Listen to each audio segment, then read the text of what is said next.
de bucătari englezi ținea neapărat să intre în cartea recordurilor și au reușit prin pregătirea celei mai mari plăcinte din lume.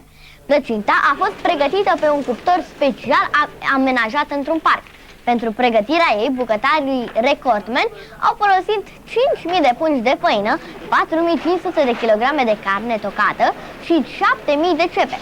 Foile au fost coapte separat, iar asamblarea a durat de dimineață până seara. Vremea frumoasă din această primăvară i-a făcut pe mulți englezi să iasă în vacanța de Paște cu rulota la iarbă verde. Brett Driver și Barry Simpson și-au scos și ei vehicul din garaj, cu gândul însă de a stabili un nou record mondial la sărituri cu rulota.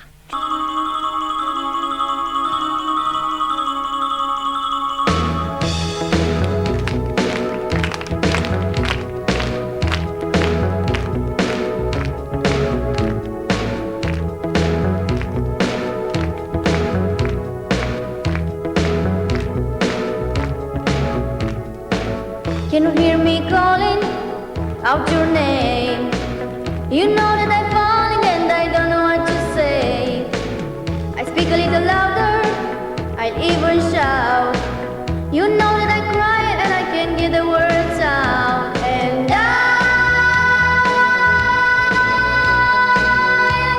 wanna be with you everywhere. And I wanna be with you everywhere. I wanna be with you everywhere.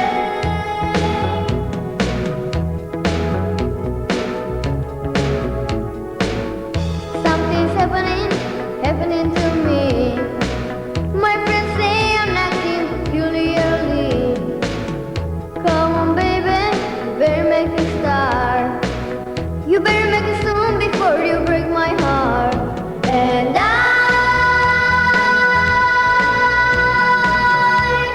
wanna be with you everywhere. And I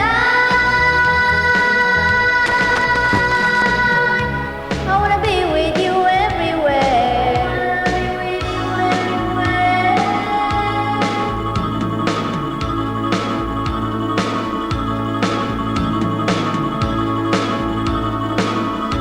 Tănase și Alexandru Chirițoiu vă prezintă știrile abramburite ProTV Junior.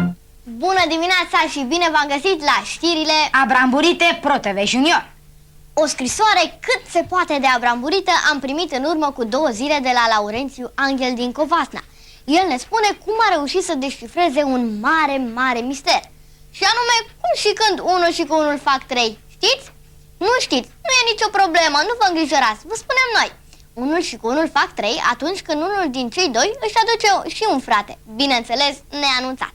Ce poate fi mai încese au fost primele știri abramburite ProTV Junior de astăzi. Peste câteva minute vom reveni cu alte știri și mai abramburite. Rămâneți cu Abramburica numai la ProTV Junior.